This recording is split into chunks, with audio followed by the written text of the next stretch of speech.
All right, Lou, thanks again for being a guest on Wicked Smart Golf. Really excited to talk with you today about all things stats and expectations and hopefully giving players a game plan for how to improve this year.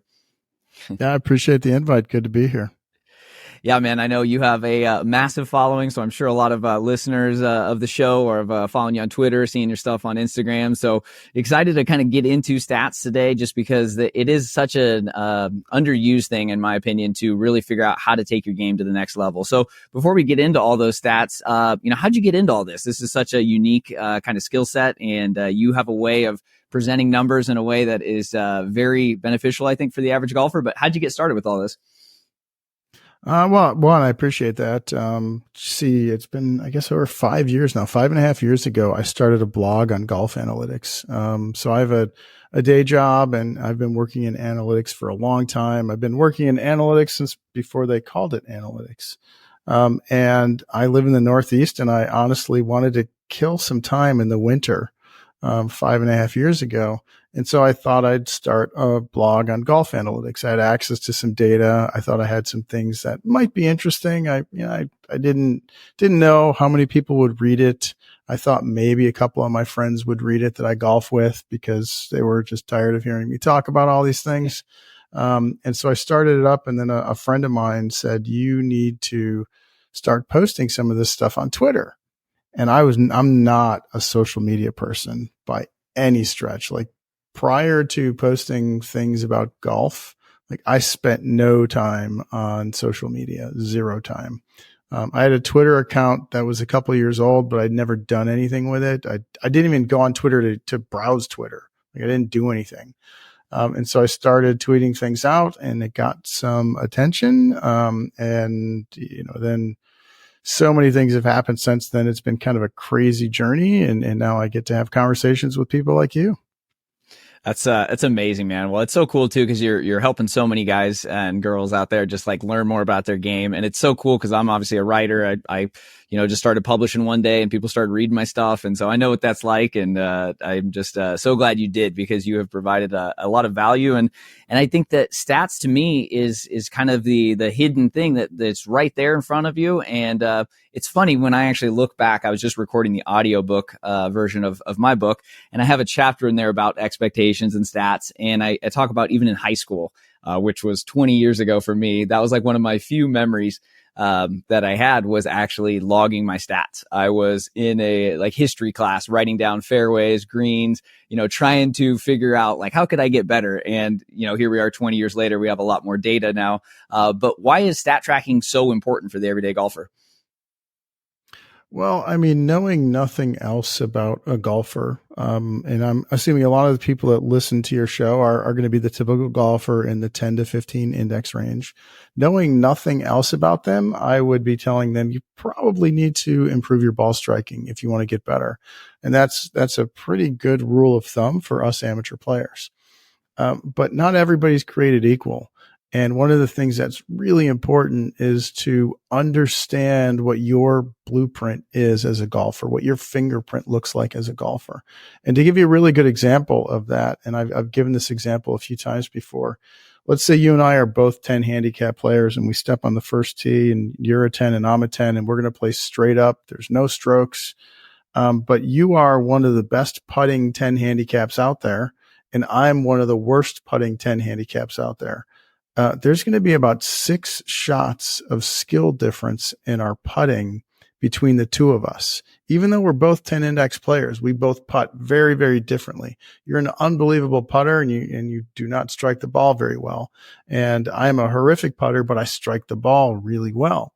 And if I were to improve my putting and get my putting to the same level as your putting, I would go from a 10 down to a 4. And that is a really good example of why you need to track your stats, preferably shot level stats. So using strokes gained, using something like Arccos, so that you know each part of the game, where you're strong and where you're weak. And even within a certain part of the game, you want to know, maybe you're roughly a break-even putter, like you gain 0 shots against your skill level in putting, but maybe that's because you're a phenomenal short putter, but you're a horrible lag putter.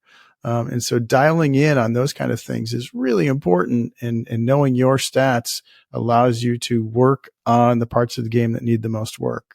So yeah, one of the things I think with stats too is so key is like when you start to learn stats and you kind of understand like averages versus like to me one of the biggest reasons I used to get so mad on the golf course and have such a poor mental game was because I just had the incorrect expectations. I always thought I had to hit this many fairways and hit this many greens, but then when I started to kind of get into golf writing and really becoming an avid tournament player, I started to learn like, wow, even the best players in the world only hit like 60% of the fairways and like 65% of the greens. And you start to realize like, maybe I just have the wrong expectations. And so when you start to understand that for the PGA Tour, it really like kind of frees you up because you don't have that, expectation where you're like, man, I got to hit this many fairways, this many greens.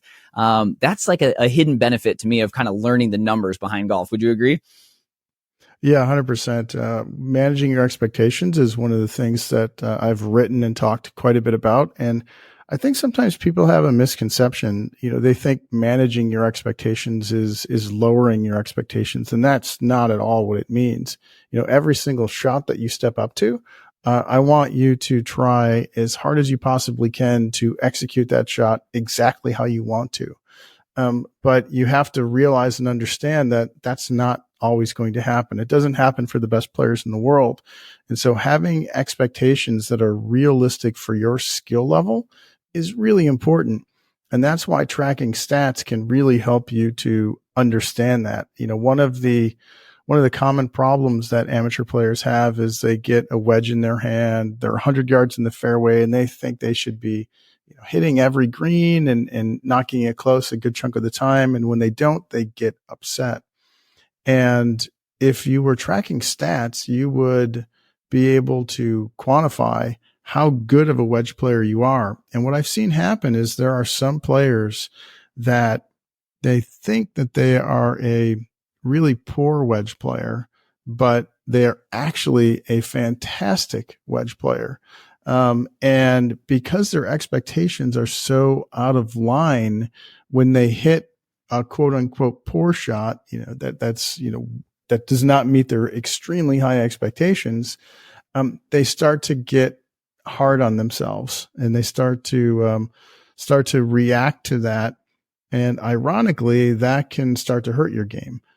So by having expectations that are aligned with your skills, that can help you to play better golf. And I've received literally hundreds and hundreds of direct messages and emails from people that said, like, after I adopted that approach to playing golf, it made the game so much easier and my scores got better because I was not beating myself up every single time that, I missed a green or, didn't make a 9-foot putt, because I'm not going to make all of those. So, it's a pretty powerful part of the game, in that if you effectively manage your expectations, you can play better golf because of it.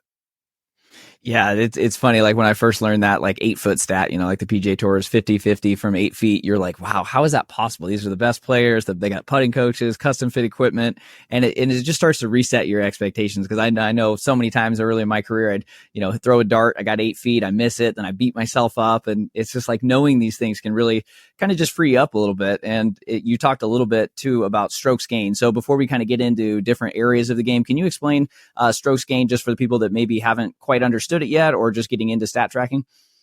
Yeah, sure. Strokes gained. And if you don't understand what strokes gained is, don't feel bad. There's a lot of people that don't. There's a friend of mine a few years ago.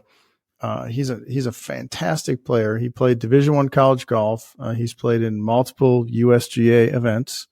And he called me up the one day, we were chatting golf. He had some questions for me and he said, man, you got to explain strokes gained to me. I just don't understand what it is. So if that's you, you're not alone. There's a lot of people that don't understand it. It essentially is a measurement of how you are performing against a baseline. That's maybe a fancy way to say, let me give an example. This might be a better way. From 168 yards in the fairway, a PGA Tour player will average about 3 shots. And so what we've done with strokes gained, and this happens on the PGA Tour, this happens in Arccos with amateur players, is from every distance in every lie, we look at all of the shots from that distance in that lie. So we were talking about 168 yards in the fairway for tour players. We go and we get all of those, and then we see how many shots it took them to hole out from that distance in that lie. We average them out, and that's the average number of shots to get in the hole from that distance in that lie. And now, depending on where you end up, we rinse and repeat and do the same thing to see if you've gained strokes or lost strokes. So let's continue with our 168 yard example for a tour pro. They take 3 shots on the average from that distance. From 8 feet on the green, a tour pro averages 1.5 putts. And so if you have a tour pro standing in the fairway 168 yards away, and they hit that ball to 8 feet, they started in a position where they were 3 shots from the hole on the average, and they finished in a spot where they're only 1.5 shots from the hole. And so they took one swing, and now they're only 1.5 shots from the hole. They've essentially gained a half shot on that swing. Now, the opposite would be true. If they ended up in a spot where they were 2.5 shots from the hole, let's say they just missed the green and they're in the fairway, however many yards from the hole, where it's going to be 2.5 shots, they would have lost a half a shot on that swing, on that approach swing. And we just continue to do that for every swing, and we're able to calculate how many strokes you've gained or lost each time you hit the ball. Hopefully that makes sense. Yeah, that's actually a perfect, like you just simplified that amazingly. I mean, I think that it's such a better stat to track than, you still hear guys like, oh, I had 31 putts today, or oh, I hit, 8 greens or 10 fairways or whatever. And it's like that could be good. It could be bad. Like the biggest one with putting too is like, I think you might have mentioned on a different podcast or maybe on your social, but just like, it's not beneficial because, 30 putts could be fantastic or it could be horrible, depending on your proximity to the hole. So yeah, strokes gained kind of gives you something to easily analyze your game. And it's broken into 4 categories, right? So we got off the tee, we got approach, around the green, and putting. And so that kind of at least helps you understand like, okay, which area of these 4 really needs the most work. Yeah, definitely. Tracking your stats is really going to dial that in for you. And using traditional stats, they can be very misleading. The putting example you gave is a great one. Did you have 30 putts because you putted poorly, or I'll go on the extreme end. Did you have 36 putts because you putted very poorly, or did you hit all 18 greens? And you were, 20, 25 feet from the hole all day, 18 times. One of those you putted, you may have putted really poorly. One of those you may have putted great.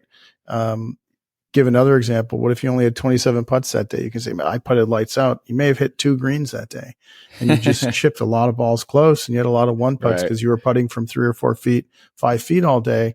And so some of those traditional stats can be misleading. One of the questions I get all the time is, I really don't want to track shot level stats. I don't want to use anything. I'm not interested in that. What should I be tracking as an amateur player if I don't want to do any of that stuff? One, I would try to encourage you to move toward shot level if you're serious about improving, because it's going to give you just way better insights.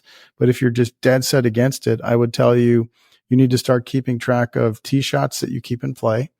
And I don't care if it's in the fairway or in the rough. In the bunker, I'd rather you not be in the bunker off the tee, because us amateurs are not very good out of fairway bunkers, but I just want it in play. I want you to have a reasonable attempt to hit the green in regulation, be on or around the green in regulation. And that's a win. That's absolutely a success. The other thing you need to keep track of is greens in regulation. That is the one traditional stat that does have some value. The more greens you hit, the better your scores are going to get. So greens in regulation is the only traditional stat I would tell you to keep. And the last one I would tell you to keep is number of penalty shots you have in a given round. Amateurs, many of us can rack up a lot of penalty strokes when we play. And reducing those, eliminating those as much as you can is going to help drive scores. And then the fourth one that I would add in there, if you wanted to keep one extra one, would be sort of a percentage of shots that you've struck okay. You've hit it well. You didn't top it. You didn't sky it. You didn't shank it. you've made reasonable contact with it. Doesn't have to go straight. You've just made relatively reasonable contact, and you've advanced it, a good chunk of the way there compared to how far you would normally hit whatever club that is. Yeah, no, and those are great too. Yeah. So guys, if you're listening and you're not tracking anything yet and you're overwhelmed, those are great starting points. And if you are ready to take your game to the next level and start to really analyze it, Arccos makes it super easy. So I've done some write-ups for some of my freelancing clients. Can you just kind of give an overview of how Arccos works? And then we'll kind of get into the big four on different areas of the game to kind of figure out how golfers can improve on the driving and approach and everything else. Yeah, sure. So Arccos, there's an app that you download on your phone, and you get sensors for your club, and they screw into the end of your grips. You can also buy grips that have sensors directly embedded in them, and each one of those sensors on the club, they talk to the app on your phone. There's another option. There's a device called the Link, and they just came out with a new one called the Link Pro. And you basically take this little device. It's really small. I can hold up the old one. Here's the old one right here. And this old one, it goes on your belt. It's really small. The new one's about the same size. The new one goes in your pocket, and it records all of your shots as you play. And with the Link device, you can take your phone and you can put it in your golf bag and just leave it in there and let this device capture shots as you play. When you're done, it's important to take a look at your round. Some people like to do this at the hole level. Some people like to do it after the round, but go through each hole and just give a quick validation that your data is good and we've captured everything accurately. Make any quick changes you need to make. It's important to do.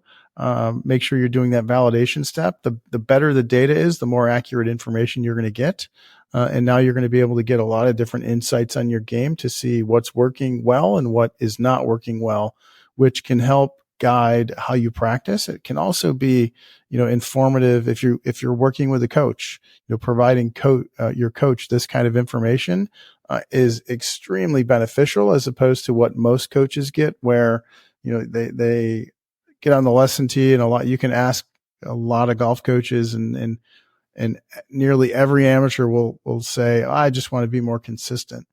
And, who doesn't? But giving them actual real data on your game and how you're performing and how you're trending can be really helpful for them and how they're going to help you.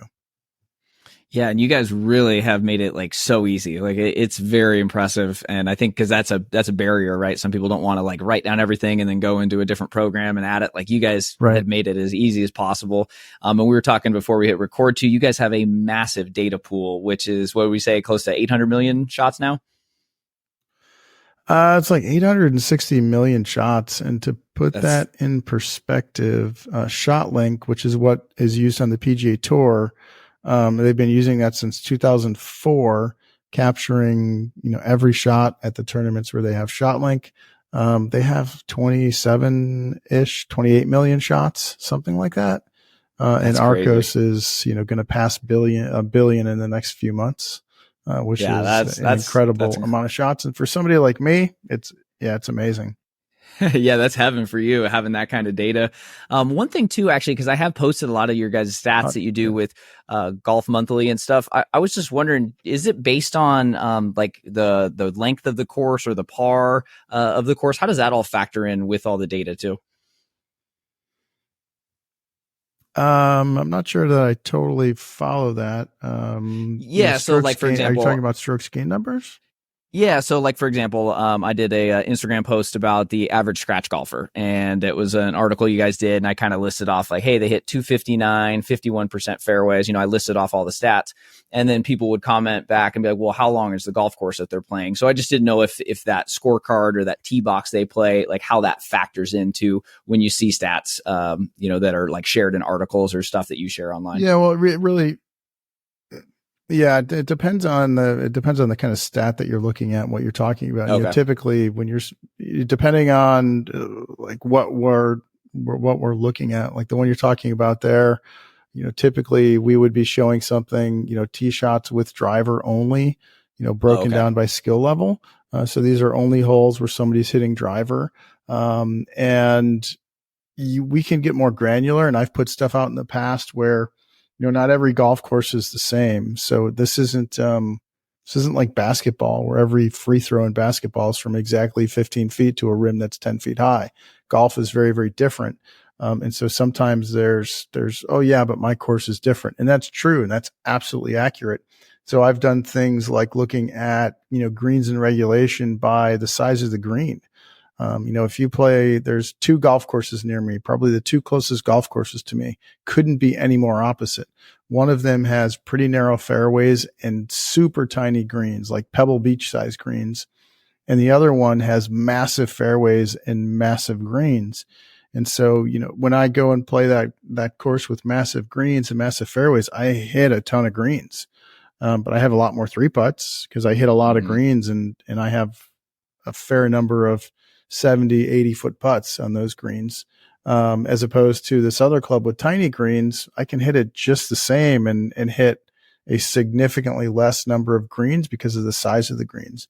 So there's a lot of times I'll put out info around, things like greens in regulation or fairways hit, and I'll break that down by how big the fairway is that you're hitting to or how big the green is you're hitting to. Okay, perfect. Thank you. Yeah. So let's get into the big 4 categories because I know my audience is eager to improve. They want to, make this their year.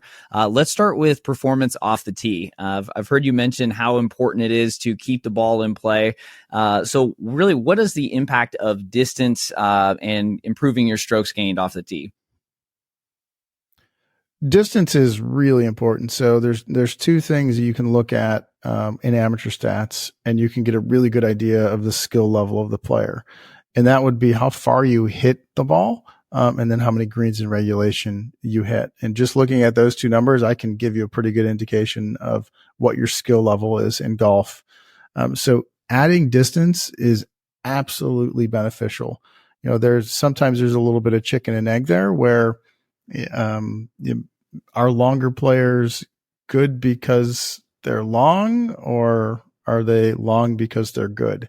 And so improving your swing, working with a swing coach to help you improve some of that stuff is definitely can be important. And where it can be important for amateurs with distance wise is more center face contact. So if you're the kind of player that hits it all over the face and you're losing a pretty fair amount of distance by doing that. And so getting center face contact more often, with good club face delivery, you don't have to speed train. You wouldn't have to work out. You'll just start hitting the ball longer through better contact.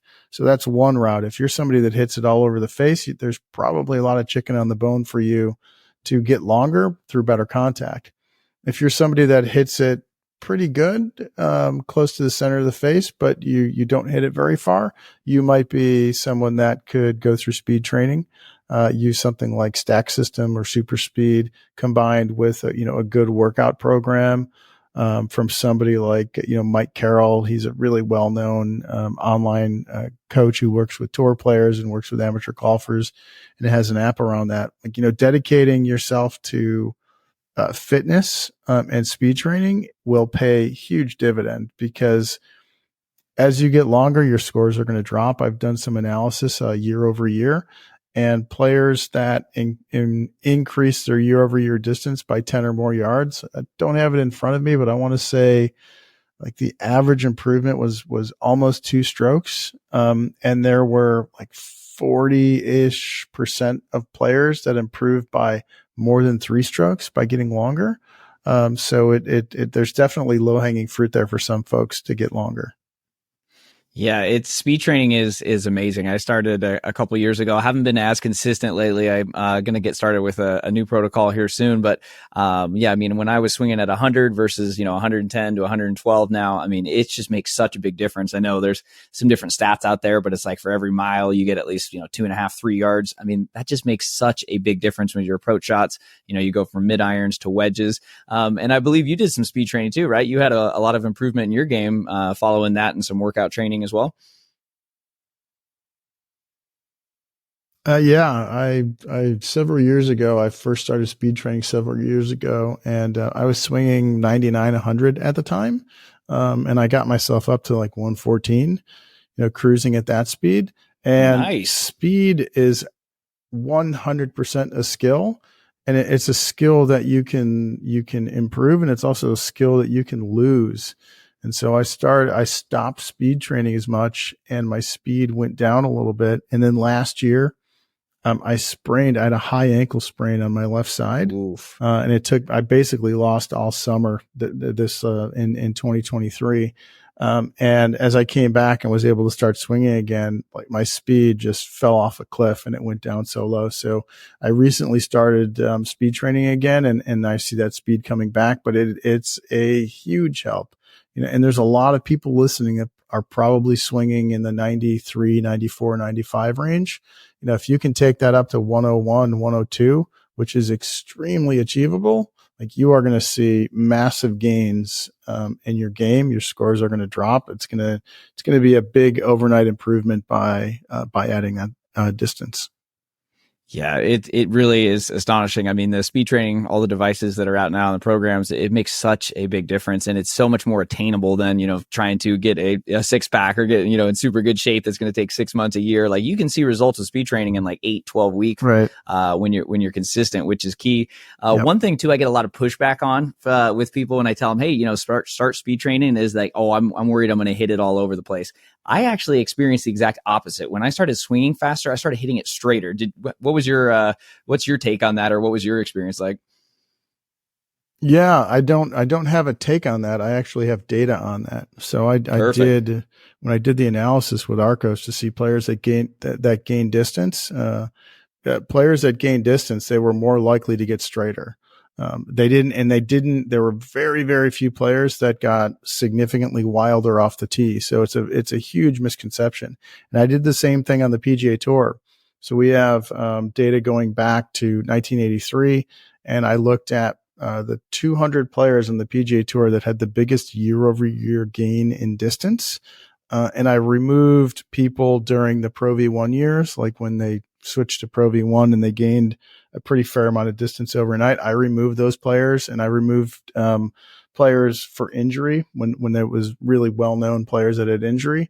And what was left over was players did not get any wilder off the tee when they added distance. They maintained the same level of accuracy that they had when they were shorter. So adding speed, statistically, you are very, very unlikely to get crazy wild off the tee. That's amazing. I'm so glad you had that data to share. So there's no reason everyone can't start this year. That's such a big one. And the last thing I had for strokes gained off the tee was a study you guys did, or it was with Golf Monthly, and it was the breaking down, I believe it was a 5 handy. It was, I think the article was called 10 mind-blowing facts about the average golfer. And one of them was just fascinating to me. It was that it was a 5 handicap hits 52% or 49% of fairways with the driver. And then if they dial it back to 3-wood, it only goes up to 52%. So they only gain 3% more fairways. That was just impressive to me because I went through decade golf, and Scott talks a lot about hitting driver and hitting as long as you can, and you've talked about that a lot as well. It's fascinating though when you think, oh, I'm going to hit 3-wood, I'm going to be so much straighter, but the data clearly shows otherwise, and it seems like sending it is usually the option if there isn't a ton of trouble up there. Yeah, definitely. You definitely want to hit driver as much as you can. Like everything else in golf, it's pretty individualized. I've done a few deeper dives on driver versus 3-wood, and there are some players that do see a decent uptick in accuracy. But for the most part, you need a really good reason to not hit driver. I've also done a little bit of research. It's not in depth, and it's more anecdotal than it is study. But I know a lot of players that have shortened the shaft in their driver. These are amateur players, and they've gone from, the typical 45 and a half, 46 inch shaft that you'll get from a lot of clubs that you purchase. And they've, reduced that by 3.5 inches, gone down to a 42 and a half, 43 inch shaft in their driver. And they've seen a huge improvement in the quality of their strike. The shorter the shaft gets, the easier it is to put the ball somewhere near the center of the face. And I have a number of people that have done sort of before and after with data with their longer shaft and their shorter shaft. And what was fascinating is overall their average doesn't get lower. And if it does, it gets like a yard or two shorter. I know you're probably Interesting. thinking like, well, you just told me I needed to add distance. Now you're telling me, get a shorter shaft and you're going to get shorter. Right. But if you go back to, 15 minutes ago, we talked about penalty strokes. And penalty strokes are huge for amateurs, and keeping the ball in play is extremely important. And players that switch to a much shorter shaft in their driver, and I probably have data on probably 20, 25 players, almost all of them got materially more accurate with their driver. And they kept it in play a whole lot more compared to their longer shaft. And so it's definitely something that I think some players, if you're really, really bad with the driver and you hit it all over the face and you hit a lot of balls OB, it would be something I would experiment with. I wouldn't just go out in your garage and take a hacksaw and lop 3 inches off your driver. Find a good fitter, because there's some other adjustments that they would make to the club to make sure swing weight, doesn't change drastically. But I would investigate that as an option and see how that works for you. And that's one of the key things about golf is everybody's different. Everybody has a different blueprint. There's no one size fits all for any of this. So, generally we can tell you what you should be doing, driver versus 3-wood, but some people, that doesn't apply to. So understanding your numbers is really important. But to kind of close this out, I would say you need a really good reason to not hit driver. So the default is definitely to pull that club. Perfect. Yeah, that's great. That's man, that's some really good stuff for what we need to be doing off the tee. So hit it longer, check the shaft length, that plays a big role, and speed train. So feel really good. I know that a lot of guys struggle off the tee, so I know those 3 tips are going to help a ton.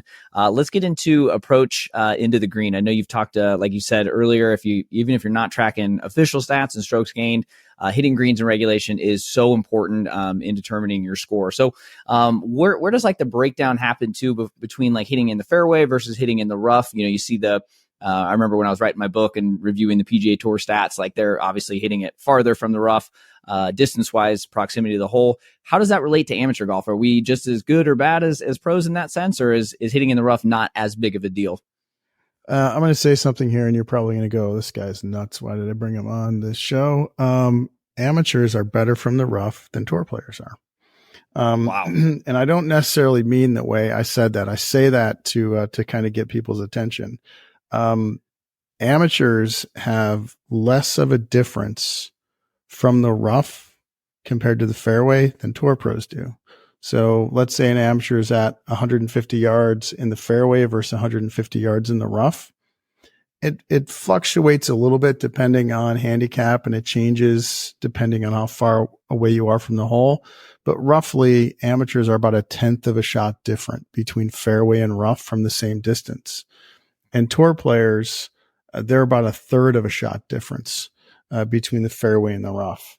And it's not that tour pros are worse from the rough. And I know some people might be thinking they have longer rough, and Right. length of rough certainly plays a role in this. But it's not that tour pros are worse from the rough. It's that they're so much better from the fairway.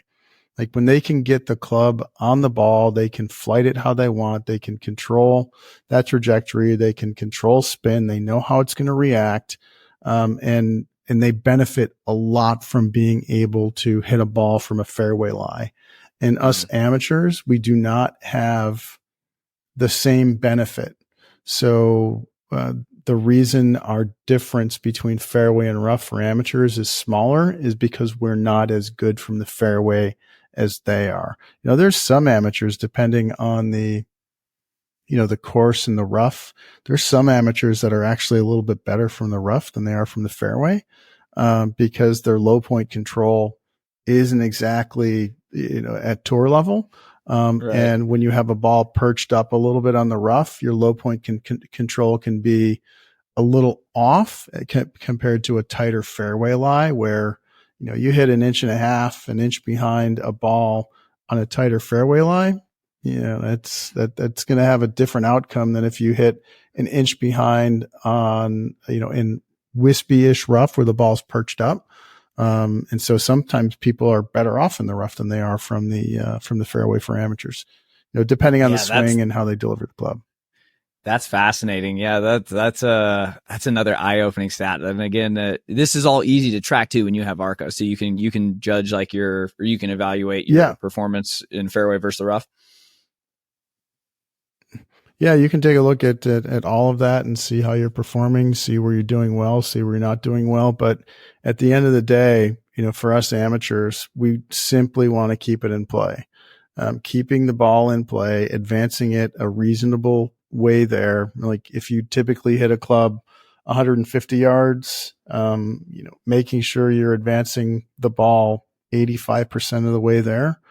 90% of the way there would be ideal, but making solid contact. I don't necessarily care how much left or how much right it goes as long as it finishes in play, but just making solid contact, hitting it somewhere around the center of the face and making relatively solid contact through the bag is going to be your ticket to lowering your handicap and shooting better scores.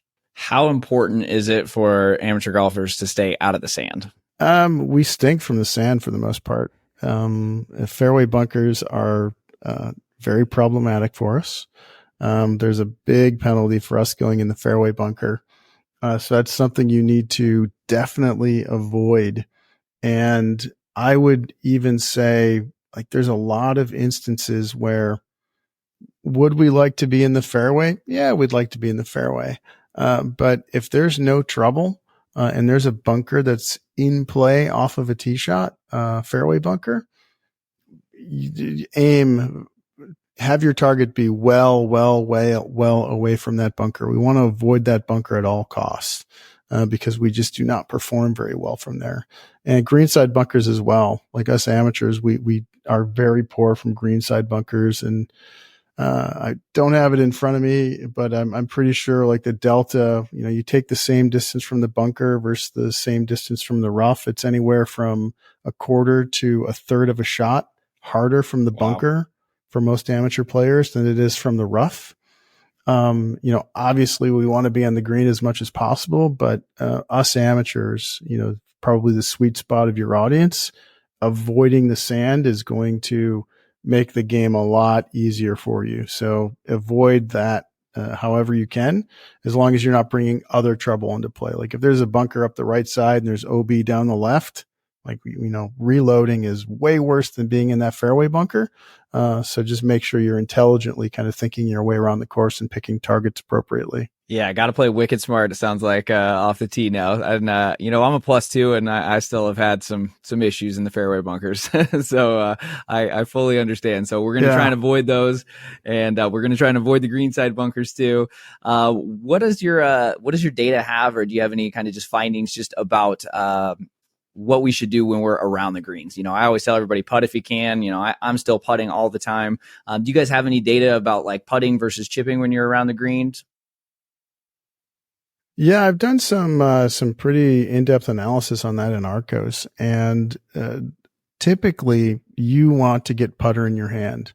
You want to be putting as much as you possibly can. Now, again, not every situation is exactly the same, and if there's a green and it's elevated by 10 feet and the pin is really short-sighted, putting up a steep hill may not be your best bet in that situation. But it's something you should be practicing. If your golf course has a practice green and it has some fairway around it, you should 100% be practicing hitting putts through the fairway to different pins on the green and understanding how that ball is going to react through the fairway. Get putter in your hand as much as you possibly can, even from 15, 20, 25 feet off the green. If you have a 50-foot putt and you are 20 feet off the green, I would put putter in your hand as long as it's, relatively flat and there's, no crazy mounds in the way.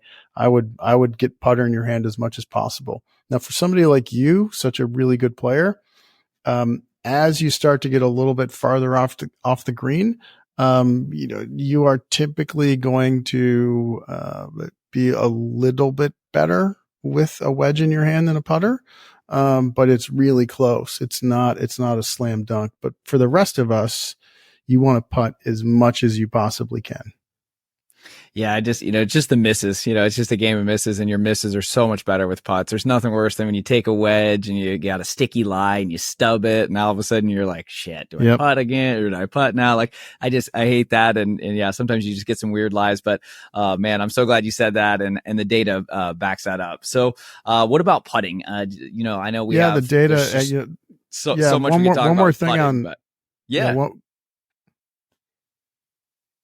Sorry. One more thing on the Texas wedge. Your worst putt is better than your worst chip across skill levels. And I looked at this, just tens and tens and tens of thousands of shots, hundreds of thousands probably. Your worst putt is going to be better than your worst chip. And so get putter in your hand as much as you possibly can. The other thing I want to say too about short game around the green is, what was really interesting and really fascinating, the best short game players that are sort of higher handicaps, they, and I'll say like, 10 to 20 handicaps, like in that range, the best short game players in that range tended to use fewer clubs. Like and it typically wasn't a 60. Like they weren't going to the 60 very often. They were using a lot of like 56, 52, and they used very, very few clubs around the green. When they got off the green, they had like one or two kind of stock shots that they went with. But, and the worst short game players in that same handicap range, they used a very wide variety of clubs. And what was fascinating is the exact opposite happens with low index players. So players at your skill level, the best short game players, they used a very wide variety of clubs around the green. And the worst short game players, like basically always went to their 60 or always went to their 56. So as your skill level changes, make sure you're working on different shots with different clubs as you start to get better. And if you are a high or a mid index type player, you want to go with, like, I would typically tell you stay away from 60 as often as you can, and go with like 56, 52, 53 degree wedge, something like that. And just get really comfortable at, this is going to sound crazy, just making sure you're hitting the green.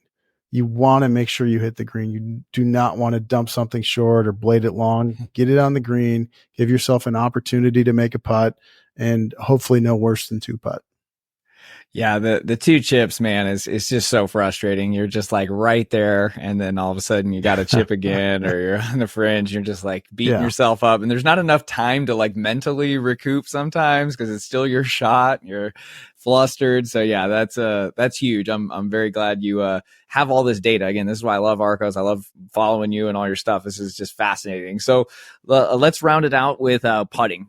Should the everyday amateur golfers or the people listening to this show, like I said, kind of mid handicap, should we work more on short putts or should we work more on lag putts? Which one's kind of hurting our game the most?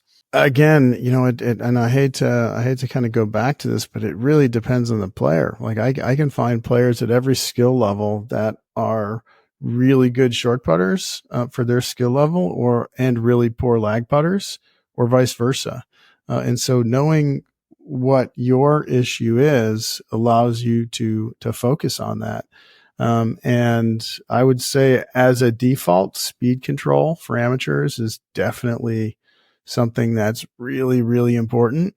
And speed control for amateurs, that starts to, where you should be really thinking about lagging, a little bit dependent on skill level. But if you're a 15 handicap listening to this, when you get into that, 13, 14, 15 foot range, like from 15 feet, like you really, you should be making sure you don't three putt, and less trying to make putts. And what I mean more there is a lot of people, when they're really trying to make putts from those distances, the 15 to 20 foot range, they're making sure they get the ball to the hole. And when your distance control isn't very good, like that's a recipe to three putt a lot. And so, as you get, outside of 15 feet, if you're, 15, 20-ish handicap, you really should be lagging and trying to die the ball at the hole. And I had a newsletter article about this, and it gave really specific distances based on skill level, like the typical player at that skill level, and where you should be looking to try to just die the ball at the hole and not get the ball past the hole.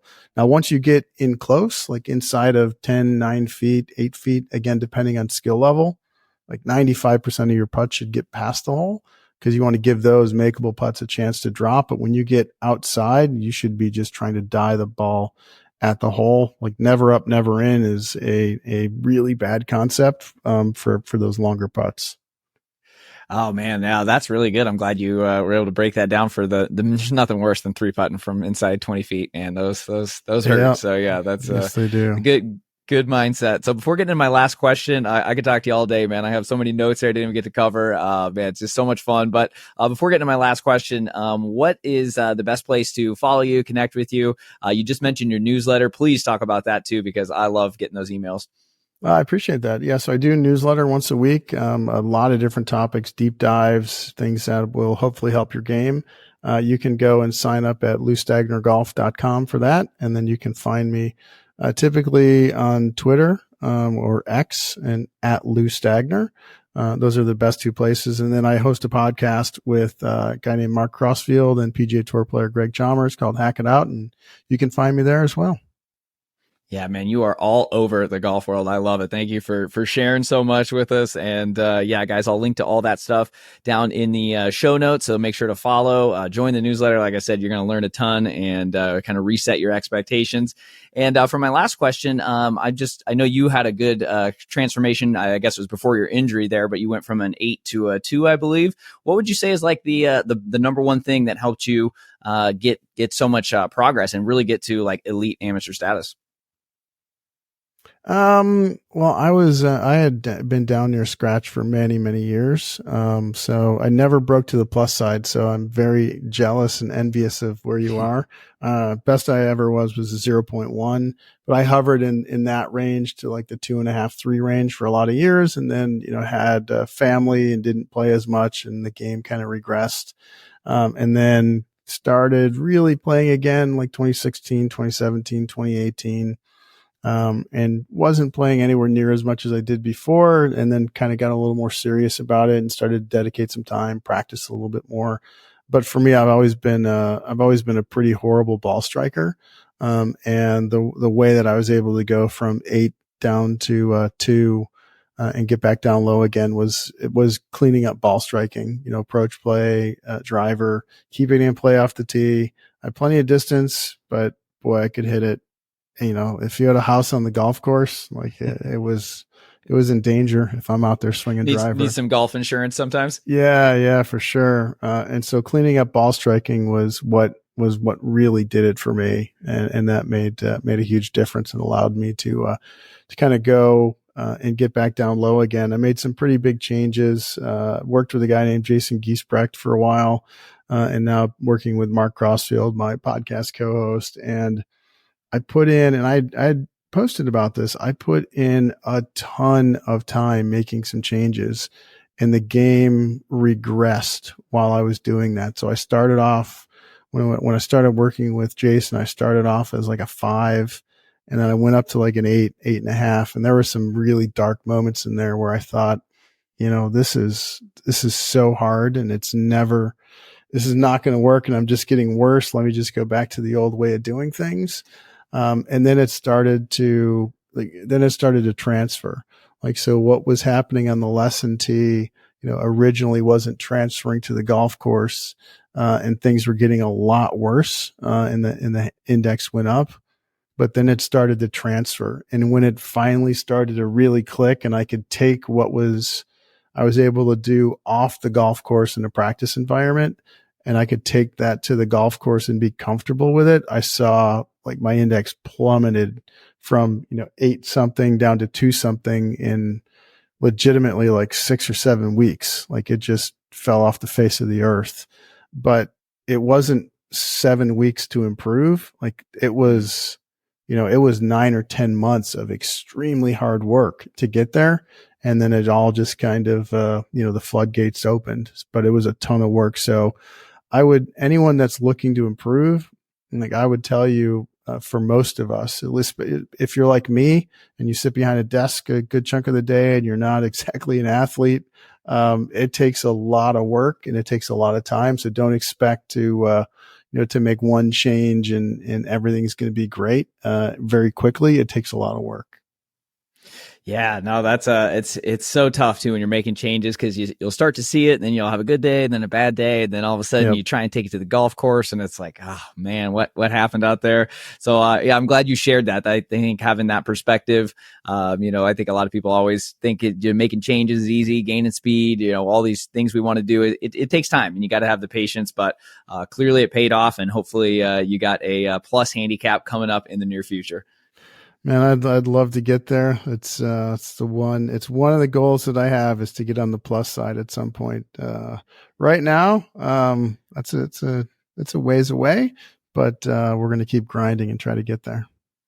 Yeah, man. Well, we're rooting for you, and judging on your background there and that awesome home simulator setup, I have no doubts you'll make it happen. So, thank you again for being a guest, for sharing so much, and yeah, guys, make sure you're following him. I'm going to link to everything down in the show notes. But once again, Lou, really appreciate you being on the show. Yeah, thanks, Michael. Appreciate you having me.